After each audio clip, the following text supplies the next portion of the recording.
Hello दोस्तों, नमस्कार। मैं भी एक आप सभी का बहुत बहुत स्वागत करता हूं एक और नए क्लास में। तो आप सब कैसे हैं? उम्मीद करता हूं आप सब अच्छे होंगे और आप सभी की रेलवे ग्रुप डी एग्जाम 2026 की तैयारी बहुत ही अच्छी तरीके से चली होगी। तो साथियों, जैसा कि रेलवे ग्रुप डी का एग्जाम 3 अगस्त से स्टार्ट होने जा रहे हैं, तो इसके लिए साथियों हम लोग लगातार नए नए मॉडल पेपर को डिस्कस कर रहे हैं। और इस मॉडल पेपर का एक ही उद्देश्य है, जिससे आपको ये पता चले कि आपके पेपर में GK, current affair, science, math और रीजनिंग के सवाल कैसे पूछे जा सकते हैं। क्योंकि साथियों, जो बार बार आने वाले प्रश्न होते हैं प्लस जिस टाइप के बार बार आने वाले प्रश्न होते हैं, उन्हीं प्रश्नों का यह मॉडल पेपर हम लोग लगातार हल करें। टारगेट हमारा है कि 20 नए नए मॉडल पेपर आपके लिए हम हल करा दें। तो आज के सेशन में दूसरे फुल मॉडल क्वेश्चन पेपर को डिस्कस करेंगे। 50 क्वेश्चन रहने वाले हैं GK, current affair, science, math और रीजनिंग का। इस दूसरे मॉडल पेपर में आप सभी का एक टारगेट भी है। 50 क्वेश्चन में से आपको खुद से सही करने 30 क्वेश्चन, यानी कि 50 नंबर में से आप सभी को 30 नंबर लाने हैं। क्लियर? तो साथियों, आप 50 क्वेश्चन को हल करिए और सारे क्वेश्चन का उत्तर खुद से करिए। इससे आपको यह पता चलेगा कि आपकी तैयारी किस लेवल की है, और इससे आपको आकलन भी मालूम चलेगा कि सवालों का लेवल हमेशा रेलवे ग्रुप डी के पेपर में कैसे पूछे जाते हैं। ठीक है, तो चलिए साथियों, आज के इस दूसरे मॉडल पेपर को हल करते हैं। इस क्लास को आपको पूरा देखना है, क्योंकि भाई एग्जाम ओरिएंटेड सारे क्वेश्चन रहने वाले हैं। लास्ट में आप सभी से स्कोर पूछा जाएगा। भाई 50 क्वेश्चन में से आप सभी कितना स्कोर बनेगा कमेंट बॉक्स में जरूर बताइएगा। और भाई हर एक क्वेश्चन पे 1/3 का नेगेटिव मार्किंग रहने वाले हैं, जिस तरह से आपके ऑफिशियल पेपर में होने वाला है। 1/3 का नेगेटिव मार्किंग हर एक प्रश्न पे। ठीक है, तो देखिए साथियों, आज का पहला प्रश्न, निम्नलिखित में से प्रजनन की कौन सी विधि जनसंख्या में तीव्र वृद्धि सुनिश्चित करती है? तो साथियों, निम्नलिखित में से प्रजनन की कौन सी विधि जनसंख्या में तीव्र वृद्धि सुनिश्चित करती है? आंतरिक निषेचन, स्वपरागण या परपरागण या साथियों अलैंगिक प्रजनन? बताइए कौन सी विधि जनसंख्या में तीव्र वृद्धि सुनिश्चित करती है? तो साथियों अलैंगिक प्रजनन है। पहले का डी ऑप्शन बिल्कुल राइट आंसर हो जाएंगे। नेक्स्ट अगला सवाल कॉल करिए। क्वेश्चन नंबर 2 का राइट आंसर क्या बनेगा? गुरुत्वीय त्वरण के संबंध में निम्नलिखित में से कौन सा कथन सही है? तो साथियों, गुरुत्वीय त्वरण के संबंध में कौन सा कथन सही पूछ रहा है? यह गहराई के साथ स्थिरता नहीं, भाई गलत है ये। यह पृथ्वी पर हर जगह समानता नहीं, यह ऊंचाई के साथ घटता, ये परफेक्ट कथन है। सी ऑप्शन बिल्कुल राइट आंसर हो जाएंगे। गुरुत्वीय त्वरण के संबंध में जो कथन आपका सही है, यह ऊंचाई के साथ हमेशा घटता है। क्लियर? नेक्स्ट अगला सवाल कॉल करिए। क्वेश्चन नंबर 3 को, निम्नलिखित अंगों में से कौन सा अंग वक्ष गुहा में होता है? बताइए साथियों, कौन सा अंग वक्ष गुहा में होता है? ग्रसनी, यकृत, अग्नाशय या साथियों फुफ्फुस? तो कौन सा अंग वक्ष गुहा में होता है? तो याद रखिएगा फुफ्फुस होता है। डी ऑप्शन बिल्कुल राइट आंसर हो जाएंगे। नेक्स्ट अगला सवाल को देखिए। क्वेश्चन नंबर 4 का राइट आंसर क्या बनेगा? कार्बन यौगिकों में निम्नलिखित में से कौन सा प्रकार्यात्मक समूह OH द्वारा दर्शाया जाता है? तो साथियों, कार्बन यौगिकों में कौन सा प्रकार्यात्मक समूह OH द्वारा दर्शाया जाता है? तो साथियों अल्कोहल को दर्शाया जाता है। बी ऑप्शन बिल्कुल राइट आंसर हो जाएंगे। ठीक है, नेक्स्ट अगला सवाल कॉल करिएगा। क्वेश्चन नंबर 5 को, निम्नलिखित में से कौन सा जीव के उत्तक का उदाहरण नहीं है? तो साथियों, कौन सा जीव के उत्तक का उदाहरण इनमें से नहीं है? अस्थि, न्यूरॉन, रुधिर, पेशी? तो जीव के उत्तक का एग्जाम्पल देखिए, अस्थि है भाई, रुधिर है, पेशी है, लेकिन साथियों न्यूरॉन नहीं है।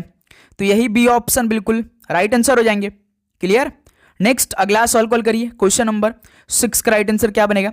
जब H+ आयनों की सांद्रता बढ़ती है तो विलयन के pH पर क्या प्रभाव पड़ता है? बताइए साथियों, साइंस के 25 सवाल आने वाले हैं। टारगेट यही रखिए कि 25 के 25 सवाल अपने शिफ्ट में हम लोग सही करें। ठीक है, तो साथियों जब H+ आयनों की सांद्रता बढ़ती है तो विलयन के pH पर क्या प्रभाव पड़ता है? तो भाई यह घटता है। ठीक है, बी ऑप्शन बिल्कुल राइट आंसर हो जाएंगे। नेक्स्ट अगला सवाल को देखिए। क्वेश्चन नंबर 7 को, सामान्य परिस्थितियों में मानव महिला शरीर में निषेचन के बाद भ्रूण को कहाँ रोपित किया जाता है? तो साथियों सामान्य परिस्थितियों में मानव महिला शरीर में निषेचन के बाद भ्रूण को कहाँ पर रोपित किया जाता है? तो याद रखिए साथियों गर्भाशय स्तर पर। ऑप्शन है बिल्कुल राइट आंसर हो जाएंगे। ओके, नेक्स्ट अगला सवाल को देखिए। क्वेश्चन नंबर 8 का राइट आंसर, पदार्थ की निम्नलिखित में से किस अवस्था में कणों की तीव्र यादच्छिक गति सबसे अधिक होती है? तो साथियों पदार्थ की किस अवस्था में कणों की तीव्र यादच्छिक गति सबसे अधिक होती है? तो भाई गैस में। डी ऑप्शन राइट आंसर होंगे। नेक्स्ट अगला सवाल को देखिए। क्वेश्चन नंबर 9 को, ऑक्सीकण को किस रूप में परिभाषित किया जाता है? बताइए साथियों, ऑक्सीकण को किस रूप में परिभाषित किया जाता है? तो इसमें साथियों इलेक्ट्रॉनिक को हानि होती है ऑक्सीकरण में, ठीक है। सी ऑप्शन बिल्कुल राइट आंसर हो जाएगा। जो साथियों ऑक्सीडेशन और रिडक्शन होता है, तो ऑक्सीकरण की बात करा यानी कि ऑक्सीडेशन, तो इसको कैसे साथियों एक्सप्लेन कर सकते हैं? इसमें इलेक्ट्रॉनों की हानि होती है, ठीक है, लॉस ऑफ इलेक्ट्रॉन। और साथियों आगे बढ़ने से पहले आरआरबी ग्रुप डी एग्जाम 2026 में साथियों पेपर में छपने वाला प्रश्न आ चुका है भाई। परीक्षा से पहले आप सभी को बस यही पढ़ना है। तो याद रखिएगा, जिन स्टूडेंट की तैयारी बिल्कुल भी नहीं है, तो बस आपको साथियों इसी पीडीएफ को पढ़ना है। अंतिम 20 दिन जो आप सभी के पास अभी बच रहे हैं आज से, तो इसमें साथियों हम कंप्लीट आपको जीके करंट अफेयर का सारा क्वेश्चन देंगे, मैथ के सारे क्वेश्चन देंगे, रीजनिंग के सारे क्वेश्चन देंगे और साइंस के सारे क्वेश्चन देंगे। समझिए कि रामबाड़ा भाई पीडीएफ होने वाला है। हर एक क्वेश्चन का आंसर आपको नीचे मिलेगा। ऐसा नहीं कि कोई भी क्वेश्चन का आंसर आपको कहीं और खोजने की जरूरत है, सेम टू सेम नीचे आपको क्वेश्चन मिल जाएंगे तुरंत साथियों, जिससे कि आपकी रिवीजन और अच्छी होने वाली है। और आप जानते हैं कि अंतिम दिनों में प्रीवियस का ही मोस्ट इंपॉर्टेंट क्वेश्चन आने वाले हैं। तो भाई प्रीवियस के लगभग 5 साल का पूरा पेपर देंगे, और जो आपका 2025 में पेपर हुआ था लगभग 101 शिफ्ट में, वो सारे क्वेश्चन देने वाले हैं, ठीक है। तो मिलेगा कैसा आपको, देखिए यहाँ पे व्हाट्सएप नंबर दिखाई दे रहा होगा, इस नंबर पे व्हाट्सएप करिए। मात्र साथियों 25 रुपये पे करके ये सारे क्वेश्चन आप अपने पास अभी मंगा लीजिए। सभी स्टूडेंट को करना अनिवार्य है, ठीक है। आपका रिवीजन बहुत ही अच्छा होने वाला है। अब देखिए साथियों क्वेश्चन नंबर 10, निम्नलिखित में से कौन सा अधात्विक तत्व द्वारा निर्मित द्विपरमाणुक अणु है? तो साथियों निम्नलिखित में से कौन सा अधात्विक तत्व द्वारा निर्मित द्विपरमाणुक अणु है? तो वो साथियों ऑक्सीजन यानी O2 है। ऑप्शन है राइट आंसर होंगे। अगला सवाल को देखिए, क्वेश्चन नंबर 11 का राइट आंसर, किसी पदार्थ की प्रतिरोधकता निम्नलिखित में से किस पर निर्भर करती है? तो साथियों किसी पदार्थ की प्रतिरोधकता किस पर निर्भर करती है? तो सामग्री की प्रकृति पर निर्भर करती है। बी ऑप्शन बिल्कुल राइट आंसर हो जाएंगे। क्लियर। अगला सवाल कॉल करिए, तो क्वेश्चन नंबर 12 को, वह बल जो किसी वस्तु की गति की अवस्था को परिवर्तित करता है क्या कहलाता है? वह बल जो किसी वस्तु की गति की अवस्था को परिवर्तित करता है क्या कहलाता है? तो याद रखिएगा असंतुलित बल कहलाता है वो, ठीक है। डी ऑप्शन बिल्कुल राइट आंसर हो जाएंगे।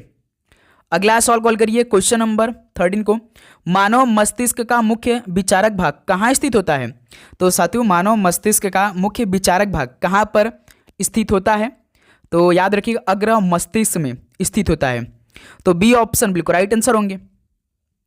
अगला सवाल को देखिए, क्वेश्चन नंबर 14 को, निम्नलिखित में से कौन सा फ्लोरीन कार्बन अपरूप का रासायनिक सूत्र है?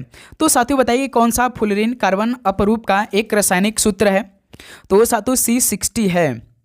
डी ऑप्शन बिल्कुल राइट आंसर होंगे। और साथियों आप चैनल पे नए हैं तो भाई चैनल को जरूर सब्सक्राइब करने के बाद नोटिफिकेशन को ऑन कर लेंगे, क्योंकि साथियों ये क्लास आपकी पूरे एग्जाम तक चलने वाली है, जब तक कि ग्रुप डी का एग्जाम 21 अगस्त को समाप्त नहीं हो जाता।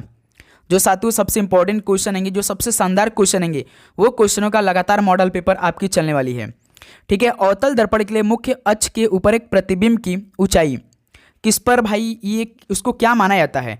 तो अवतल दर्पण के लिए मुख्य अक्ष के ऊपर एक प्रतिबिंब की ऊंचाई, इसको क्या माना जाता है? तो साथियों इसको धनात्मक माना जाता है, ठीक है। डी ऑप्शन बिल्कुल राइट आंसर होंगे। नेक्स्ट अगला सवाल को देखिए, क्वेश्चन नंबर 16 को, कोशिका केंद्रक में डीएनए निम्नलिखित में किस पदार्थ के निर्माण के लिए सूचना स्रोत है? तो साथियों कोशिका केंद्रक में डीएनए किस पदार्थ के निर्माण के लिए सूचना स्रोत है? तो प्रोटीन के लिए। डी ऑप्शन राइट आंसर होंगे। क्लियर। क्वेश्चन नंबर 17 को देखिए, निम्नलिखित में से कौन सी राशि किसी तरल में डूबे हुए पिंड पर लगने वाले उत्प्लावक बल को प्रभावित नहीं करती है? तो साथियों कौन सी राशि किसी तरल में डूबे हुए पिंड पर लगने वाले उत्प्लावक बल को प्रभावित नहीं करती है? तो वो साथियों वस्तु का घनत्व है। सी ऑप्शन राइट आंसर होंगे। अगला सवाल कॉल करिए, क्वेश्चन नंबर 18 को, एल्डिहाइड में कौन सा प्रकार्यात्मक समूह उपस्थित होता है? बताइए साथियों, जैसे अल्कोहल में OH होता है, तो उसी प्रकार बताइए कि एल्डिहाइड में कौन सा प्रकार्यात्मक समूह उपस्थित होता है? तो भाई याद रखिएगा CHO होता है ना भाई एल्डिहाइड में। बी ऑप्शन बिल्कुल राइट आंसर हो जाएंगे। ये क्लास 12th के एनसीईआरटी में सीधे सीधे साफ साफ लिखा है और आपने पढ़ा भी होगा। क्वेश्चन नंबर 19 देखिए, विद्युत धारा को किसके रूप में व्यक्त किया जाता है? विद्युत धारा को किसके रूप में व्यक्त किया जाता है बताइए? तो विद्युत आवेश के प्रवाह की दर के रूप में व्यक्त किया जाता है विद्युत धारा को। डी ऑप्शन बिल्कुल राइट आंसर हो जाएंगे। तो कोई बता सकता है विद्युत धारा की यूनिट क्या होती है? बताइए, सभी स्टूडेंट बताएंगे विद्युत धारा की यूनिट क्या होती है, कमेंट बॉक्स में बताइए।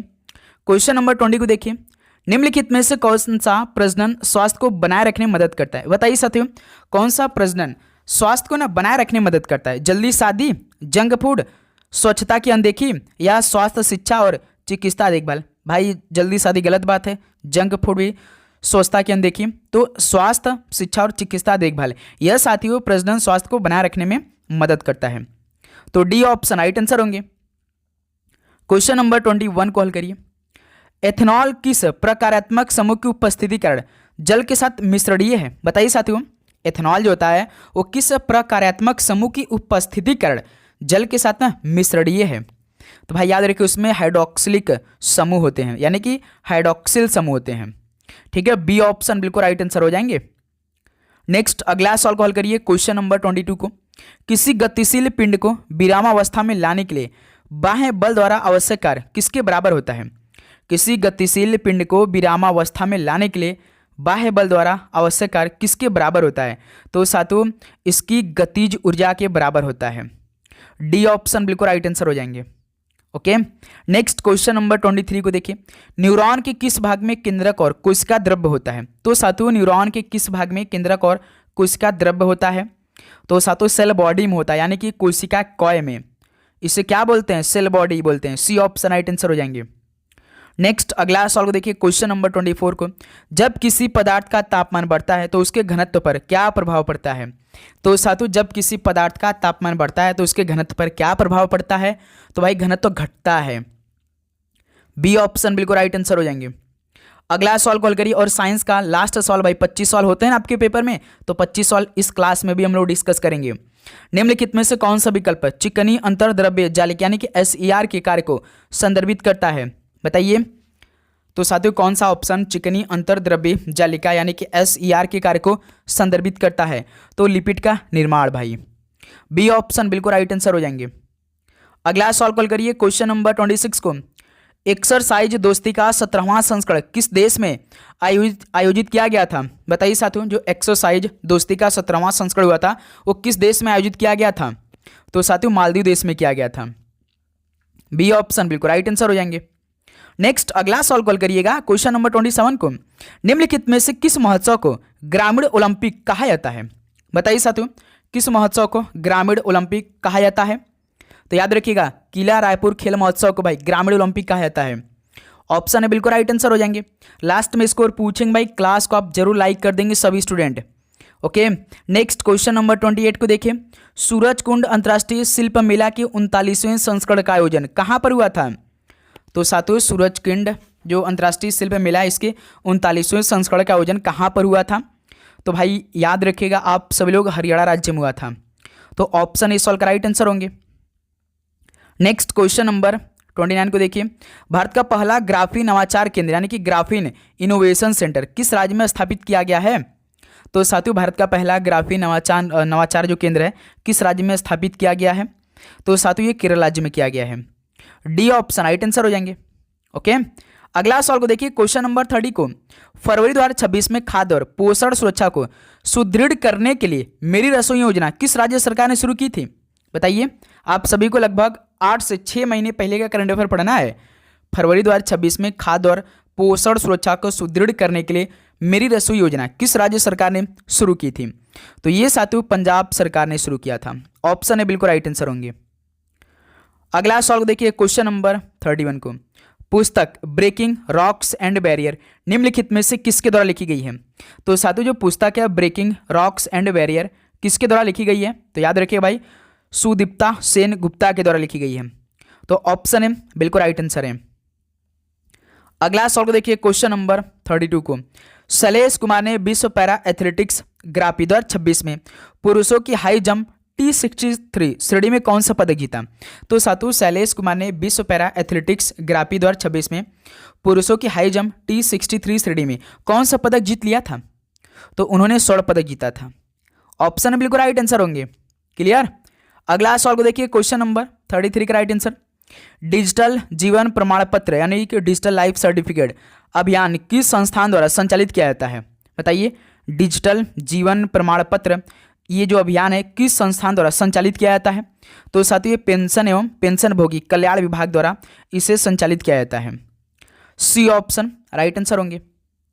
अगला सवाल कॉल करिए। क्वेश्चन नंबर 34 को, IOA द्वारा 2008 में इंडियन हॉकी फेडरेशन को समाप्त करने के बाद किसका गठन किया गया था? बताइए साथियों।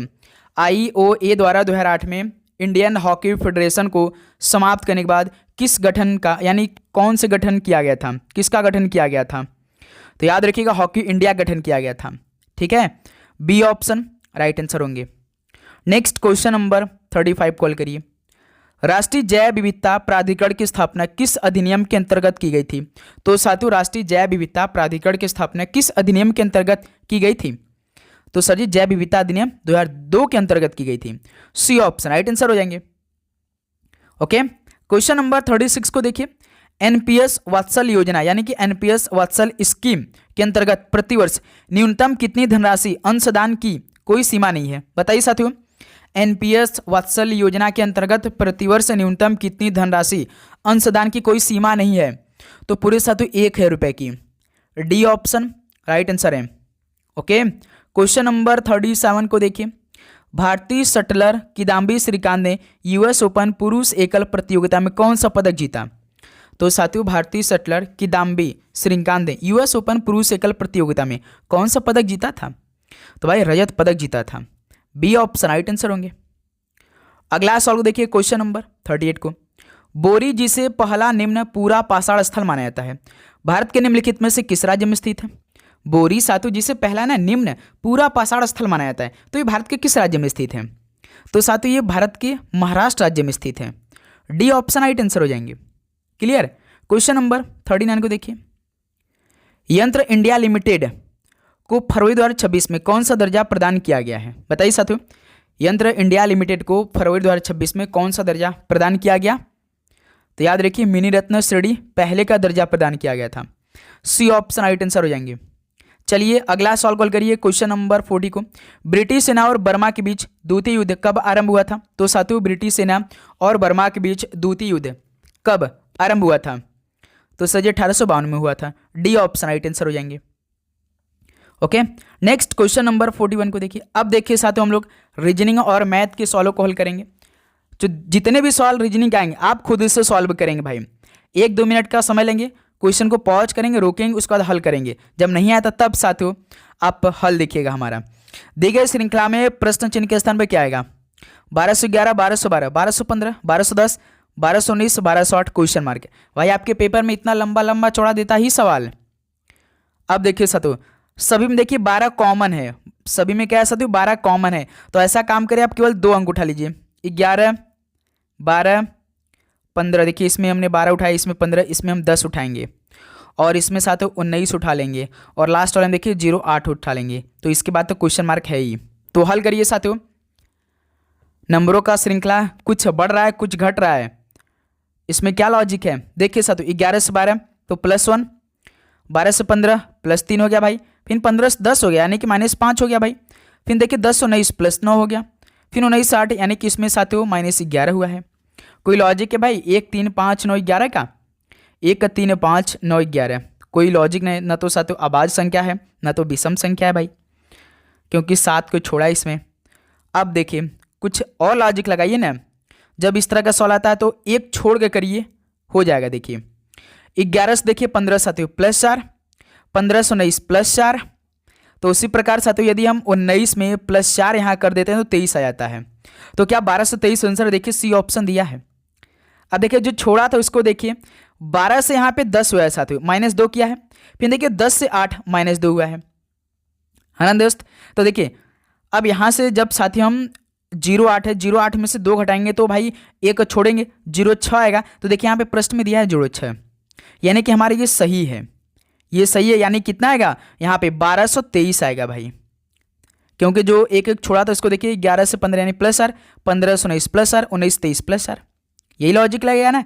तो इसमें कौन सा ऑप्शन होगा? सी ऑप्शन 12 से 23 बिल्कुल राइट आंसर हो जाएंगे। क्लियर। चलिए नेक्स्ट अगला सवाल देखिए, क्वेश्चन नंबर 42 को। एक निश्चित गुण भाषा में ऑटो को 2683 के रूप में और टूर को 8136 के रूप में कुटबद्ध किया जाता है, तो दी गई कुट भाषा में आर का कुट क्या होगा? हर एक क्लास में सवाल हम करा रहे हैं भाई आपको। ऑटो में 4 अक्षर है तो इसके लिए अलग 4 कोड क्या है? 2683। और टूर देखिए TOUR, टूर में 4 अक्षर है तो इसके लिए अलग 4 कोड क्या है?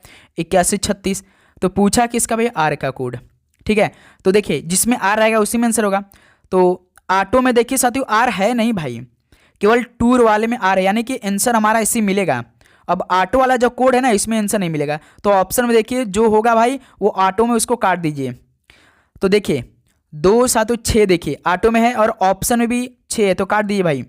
8 देखिए ऑटो में है, ऑप्शन में भी 8 है, काट दीजिए। 3 देखिए साथियों ऑटो में है, ऑप्शन में भी 3 है तो काट दिए। बच रहा कौन सा, 1 बच रहा है। तो आर का कोड कितना हो जाएगा, 1 हो जाएगा, आंसर हो जाएगा। तो देखिए इसमें है ना, एलिमिनेशन मेथड लगाएंगे तो भी देखिए 8 इसमें है, ऑटो में 8 है, टूर में 8 है तो हट जाएगा भाई। 6 देखिए ऑटो में है और टूर में 6 तो हट जाता। फिर देखिए ऑटो में 3 है और टूर में देखिए हट जाएगा। तो बच रहा था 1 1 1 8 बच रहा था, इसमें से 2, तो जिसमें जो अक्षर पूछा लगा उसी में आंसर होगा ना। तो आर पूछा तो आर टूर में, तो आर में कौन बच रहा है, तो 1 बच रहा है, तो ये आंसर हो जाएगा। 1 बच रहा है, 8 तो भाई एलिमिनेट हो जा रहा है ना, 1 बच रहा है, तो आर का कोड क्या होगा, 1 हो जाएगा। तो पहला ऑप्शन इस सवाल का राइट आंसर हो जाएंगे। तो इस तरह से आप सवालों को हल करेंगे भाई। चलिए नेक्स्ट अगला सवाल को हल करिए। क्वेश्चन नंबर 43 का राइट आंसर क्या बनेगा। अब इस सवाल को जरा हल करिए भाई। तो A B C D W X और वाई एक सीधी पंक्ति में उत्तर की ओर अभिमुख होकर बैठे हैं। तो भाई एक सीधी ऐसे पंक्ति है, इसमें कितने लोग बैठे हैं, 1 2 3 4 5 6 7 लोग, 7 लोग को बैठाना है। 1 2 3 4 5 6 7। ठीक है, अब साथियों हम एक एक लाइन को पढ़ेंगे, एक एक लाइन को कंप्लीट करेंगे। पहला लाइन को देखिए, डी के बाईं ओर कोई नहीं बैठा है, तो साथियों डी को हम इस जगह ऐसे जगह बैठाएंगे उसके बाईं साइड, यानी कि लेफ्ट में कोई आना नहीं चाहिए। तो साथियों डी को हम सबसे यहाँ पर बैठा देते हैं अंतिम छोर पर। इसके बाईं साइड में कोई आएगा नहीं भाई, कोई, क्योंकि कोई पंक्ति है ही नहीं। सवाल के अकॉर्डिंग हमें सवाल को हल करना है, जैसा सवाल बोलेगा। फिर देखिए दूसरा लाइन पढ़िए, डी और सी के बीच केवल 4 व्यक्ति बैठे हैं। तो साथियों डी तो ऑलरेडी बैठा है, सी को हम इस जगह बैठाएंगे जो कि डी और सी के बीच में 4 लोग आने चाहिए। 1 2 3 4, यानी कि साथियों सी कहाँ पर आएगा मेरे दोस्त, यहाँ पे आएगा भाई। तभी तो देखिए डी और सी के बीच में 1 2 3 4 लोग आ गए। ठीक है, तो दूसरा लाइन भी कंप्लीट होगा। तीसरा लाइन को पढ़िए, वाई की दाईं ओर केवल 3 व्यक्ति बैठे हैं। अब देखिए वाई के राइट साइड में 3 व्यक्ति हैं, तो साथियों वाई को हम यहाँ बैठा लेते हैं। तो इनके राइट साइड में देखिए 1 लोग 2 लोग 3 लोग आ जाएंगे। ये भी लाइन कंप्लीट हो गया। ये वाला सवाल आपको बस लाइन पढ़ना और लाइन को कंप्लीट करना है बस। फिर देखिए साथियों यक्स जो है एक के ठीक बाईं ओर पड़ोस में बैठा है। तो साथियों फिर डब्ल्यू जो वाई का निकटतम पड़ोसी नहीं, यानी कि साथियों डब्ल्यू ना तो यहाँ पे आएगा ना तो यहाँ पे आएगा, क्योंकि सवाल बोल दिया है भाई कि जो डब्ल्यू ने वाई का निकटतम पड़ोसी नहीं है। यानी कि साथियों अब तो जो हमने एक लाइन को छोड़ा था, यक्स जो एक के ठीक बाईं ओर, तो साथियों एक को यहाँ बैठा लेते हैं, यक्स को यहाँ बैठा लेते हैं। तो इसके देखिए ए के लेफ्ट में यानी बाईं साइड में एक्स आ जाएगा। क्लियर। अब देखिए साथियों आप जानते हैं कि वाई यहाँ पे नहीं आएगा भाई, क्योंकि सवाल बोला है कि वाई की निकटतम पड़ोसी नहीं होना चाहिए डब्ल्यू, तो डब्ल्यू यहाँ जाएगा भाई। अभी एक अक्षर भी बचा साथी, कौन सा अक्षर, अभी एक अक्षर बचा है साथियों, बी नहीं बैठा है, तो बी को यहाँ बैठा लीजिए। अब अंतिम लाइन में देखिए सवाल क्या पूछा है, डब्ल्यू के बाईं और तीसरे स्थान पे कौन बैठे, बताइए साथियों। डब्ल्यू यहाँ पर है सबसे राइट साइड में, तो इसके बाईं और तीसरे स्थान में पहले पे सी है बाईं ओर में, दूसरे के बी है, तीसरे के वाई है, तो यही हमारा आंसर होगा। वाई बैठा है भाई, डी ऑप्शन, डी ऑप्शन बिल्कुल राइट आंसर हो जाएंगे भाई। क्लियर। तो डब्ल्यू के बाईं और तीसरे स्थान में कौन बैठा है, वाई बैठा है मेरे दोस्त। ठीक है, समझ में आया आप सभी को।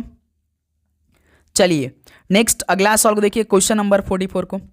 तनय अपनी कक्षा में ऊपर से 24वें और नीचे से 56वें स्थान पर है, तो उसकी कक्षा में कितने विद्यार्थी हैं। जब ये वाला सवाल आता है तो भाई ऊपर का पोजीशन प्लस नीचे का पोजीशन -1 कर दीजिए। 24 26 80 -1 कितना होगा, 79। यानी कि साथियों तनय कक्षा में कितने विद्यार्थी हैं, 79, यानी कि 79 विद्यार्थी हैं। तो सी ऑप्शन इस सवाल का राइट आंसर होंगे। ठीक है, क्वेश्चन नंबर 45 को हल करिए भाई।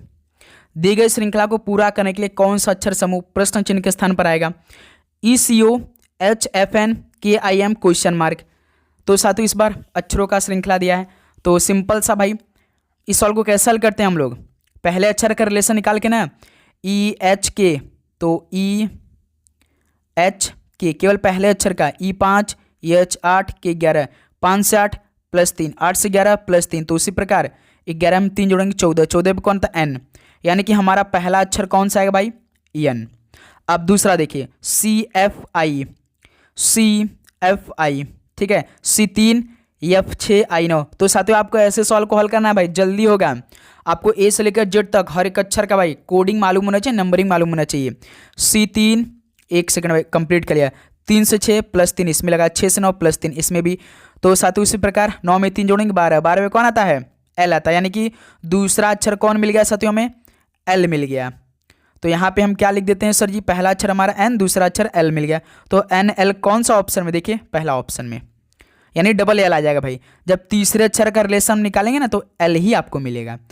चेक कर लेते हैं भाई। ओ एन एम, ओ देखिए साथियों 15, एन 14, एम 13, घट गया इस बार। देखिए 15 से 14 -1, 14 से 13 -1, 13 में से 1 घटा देंगे 12, 12 पे एल।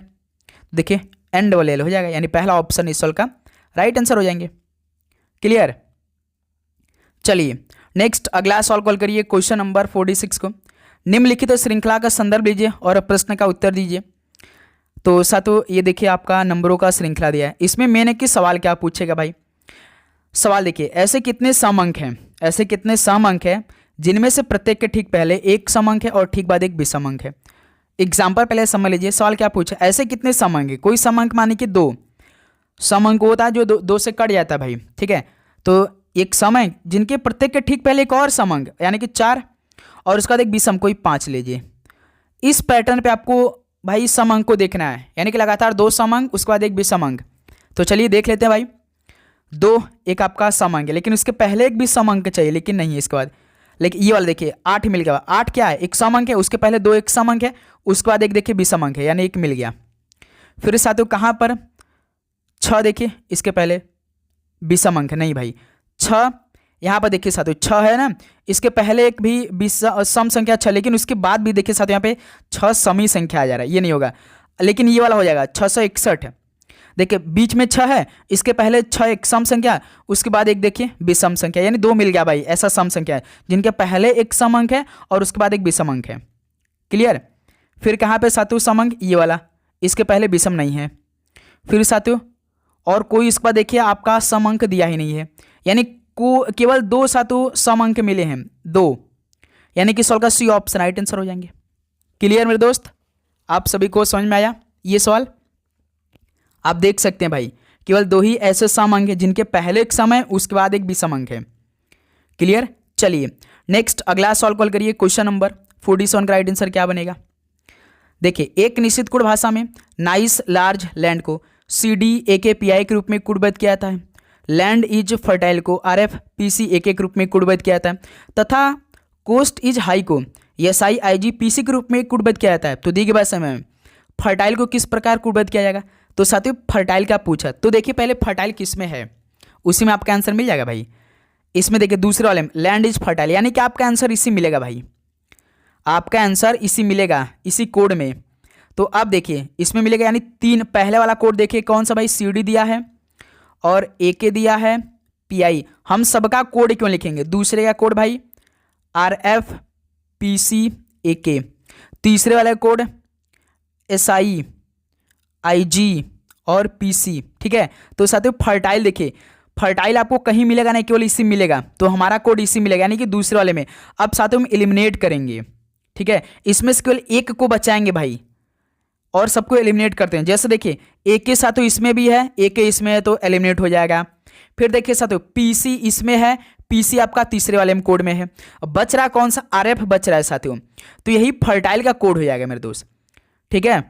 फर्टाइल का कोड क्या हो जाएगा भाई? RF हो जाएगा। हमेशा याद रखिएगा जब 3 पूछे तो आपको कोड को एलिमिनेट करना, केवल एक ही बचाना है, 2 को कॉमन किसी न किसी रूप में बना लेना है।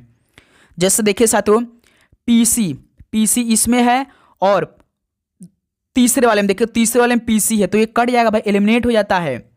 एक के देखिए साथियों इसमें है और पहले वाले कोड में देखिए एक है, तो एलिमिनेट हो जाएगा। बच रहा कौन सा? RF। तो हमने आपको बताया ना जिसमें फर्टाइल रहेगा उसी में आपका आंसर होगा भाई, तो यही ऑप्शन है आपका, बिल्कुल राइट आंसर हो जाएंगे। क्लियर मेरे दोस्त?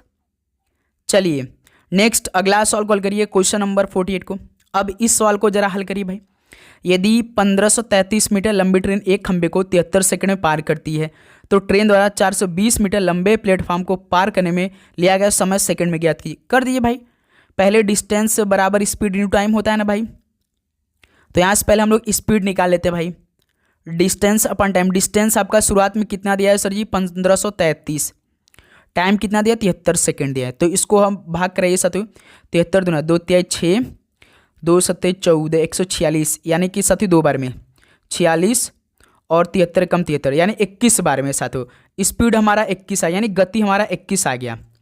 अब साथियों कुल दूरी ये निकाले हुए जब प्लेटफॉर्म पार करते समय, तो जो ट्रेन की लंबाई है साथियों, ट्रेन की लंबाई पूरी होती है साथियों, प्लस प्लेटफॉर्म की जो प्लेटफार्म है उसकी लंबाई करेंगे ना, तो कितनी हो जाएगा साथियों, पूरे प्लेटफार्म की लंबाई। तो ट्रेन की लंबाई साथियों 1533 दिया है और प्लेटफार्म की लंबाई साथियों 420 दिया है। तो कितना हो जाएगा, इसको जोड़िए, 1500, 400, 1900 और 20, 33, यानी कि साथियों टोटल आपका कितना हो जाएगा, 1953 आ जाएगा। ये कुल दूरी हो गया साथियों, कुल दूरी निकल गया 1953। भाई कुल दूरी कैसे निकलेगा, ट्रेन की लंबाई पूरा और प्लेटफार्म की जो लंबाई होती है पूरा ऐड करेंगे ना तभी तो निकलेगा। तो 1953 आ गया। अब यहाँ साथियों हम लोग स्पीड निकाले, टाइम हमसे पूछा है, तो टाइम बराबर इस बार क्या हो जाएगा, डिस्टेंस अपन स्पीड। डिस्टेंस टोटल कितना हमने निकाला था, 1953 है, और स्पीड पहले वाले में 21, तो बस इससे भाग करें आंसर आ जाएगा। 21 नवा कितना होता है साथियों, 9 कम 9, 9 दूनी 18, 189। देखिए 1 से पास आ गया, यानी 9 बार में जाएगा भाई। 21 नवा 189, 4 यहाँ पे साथियों 6, 63, यानी 21 दूनी 42, 21 तिया 63, यानी 93, यानी साथियों कितना सेकंड में पार कर होगा भाई, 93 सेकंड में, यानी बी ऑप्शन इस वाला राइट आंसर हो जाएंगे। ओके मेरे दोस्त, पहले स्पीड निकालिए, कुल दूरी भाई आपका ट्रेन की लंबाई भी प्लस प्लेटफार्म की लंबाई दोनों को ऐड करेंगे 1953, और शुरुआत में आपने स्पीड निकाल लिया था भाई, डिस्टेंस और एक आपका 73 सेकंड दिया था स्पीड, सॉरी टाइम, क्लियर। तो यहाँ से क्या हो जाएगा, 93 आपका सेकंड हो जाएगा। बी ऑप्शन इस वाला राइट आंसर हो जाएंगे। अगला सॉल्व कॉल करिए दोस्त, क्वेश्चन नंबर 49 को। यदि 4000 अंकित मूल्य वाली एक वस्तु को 280 रुपये में बेचा जाता है तो छूट प्रतिशत कितना होगा। तो साथियों इसमें देखिए मार्केट प्राइस 4000 दिया है और सेलिंग प्राइस कितना है साथियों, 280 दिया है। तो भाई जब छूट प्रतिशत पूछा तो फॉर्मूला क्या होता है, MP माइनस SP अपन में MP इंटू 100। ये फॉर्मूला किसको याद है, तो MP माइनस SP अपन में इंटू 100 कर दिया, आपका आंसर आ जाएगा भाई। फार्मूला जब छूट प्रतिशत दिया हो पूछा हो और अंकित मूल्य दिया हो प्लस MP दिया है और साथ सेलिंग प्राइस दिया है, MP माइनस SP अपन में MP इंटू 100। मार्केट प्राइस कितना दिया साथियों, 4000, सेलिंग प्राइस 280 अपन में 4000 इंटू 100 निकालिए, 4000 में से 280 निकालिए, 3800 यानी कि 3720, 3720 आएगा ना मेरे दोस्त। उसका नीचे 4000 इंटू 100, देखिए 00 से 00 कैंसिल, 10 ये कैंसिल। अब 372/4 कितना होगा, 4 9 36, 37 में 36 3 1 12 यानी 4 यानी 93 आएगा साथ। छूट प्रतिशत कितना होगा, 93%, यानी ऑप्शन इस सॉल्व का राइट आंसर होंगे। क्लियर मेरे दोस्त, ये सॉल्व आप सभी को समझ में आया। चलिए नेक्स्ट अगला सॉल्व कॉल करिए, क्वेश्चन नंबर 50 को। एक कक्षा के 35 विद्यार्थियों की औसत आयु 13 वर्ष है। यदि शिक्षक की आयु भी शामिल कर ली जाए तो संपूर्ण समूह की औसत आयु 14 वर्ष हो जाती है। तो शिक्षक की आयु भाई वर्ष में ज्ञात करिए, बताइए सॉल्व का राइट आंसर क्या निकलेगा। भाई पहले तो 35 विद्यार्थियों कुल आयु कितनी निकलेगी, 35 विद्यार्थियों की कुल जो औसत आयु कितनी निकलेगी भाई, 35 इंटू 13 कर देंगे, 13 25 65 का 5 6 13 43 6 45 यानी 455 के बराबर हो जाएगा, 455 वर्ष होगा। शिक्षक के शामिल होने पर भाई जो कुल लोग हो जाएंगे 36 लोग हो जाएंगे, नहीं बताइए आप लोग। सवाल बोला है ना कि यदि शिक्षक की आयु भी शामिल कर ली जाए तो संपूर्ण समूह की औसत आयु 14 वर्ष हो जाती है। तो भाई जब शिक्षक के शामिल होने पर कुल लोग कितने हो जाएंगे, 36 लोग हो जाएंगे साथियों ना। तो क्या करेंगे, तो इन सभी की कुल आयु कितना निकलेगा, 36 इंटू 14 वर्ष हो जा रहा भाई, है ना। तो कितना हो जाएगा, 14 छंग 84 का 4 8 चौथे 42 8 50 यानी कि 504 के बराबर हो जाएगा। अब शिक्षक की आयु निकालना है आपको, तो साथियों 504 में से 455 को माइनस कर दीजिए, कितना आएगा भाई, 45 4 49 वर्ष आएगा भाई। 504 में से आप 455 को माइनस करेंगे तो 49 वर्ष आएगा। तो ऑप्शन सी सॉल्व का राइट आंसर होंगे। क्लियर। लेकिन साथियों आपके लिए एक सवाल होमवर्क है भाई 51 का, ये सवाल आपको होमवर्क करना है। 146 और 196 के बीच कुल अभाज्य संख्या ज्ञात कीजिए, ये होमवर्क आपका है। तो साथियों ये फाइनली 50 क्वेश्चन कंप्लीट हो गया। अब बताइए साथियों आप सभी का 50 क्वेश्चन में से कितना स्कोर बना, सभी स्टूडेंट ईमानदारी के साथ बताएंगे। तो उम्मीद करूंगा साथियों आप सभी को हर एक सवाल समझ में आया होगा। यदि आपको किसी भी सवाल पे डाउट है तो साथियों कमेंट बॉक्स में जरूर बताइए। लगातार इसी तरह क्लास आप सभी को होने वाली है। चैनल पर नए तो भाई चैनल को जरूर सब्सक्राइब करने के बाद नोटिफिकेशन को ऑन कर लेंगे। ठीक है मेरे दोस्त, और कोई भी डाउट है तो आप जरूर बताइए। लेकिन हाँ, अपने दोस्तों भाई क्लास को शेयर करेंगे, लगातार क्लास को हल करेंगे। मॉक टेस्ट लगाइए साथियों आप लोग। इसके बाद साथियों आपको लाइव क्लास होने वाली है। तो मिलते हैं एक और नए क्लास के साथ। आप सभी को एग्जाम के लिए बेस्ट आप लोग। God bless you. पढ़ाई करते रहिए। जय हिंद, वंदे मातरम।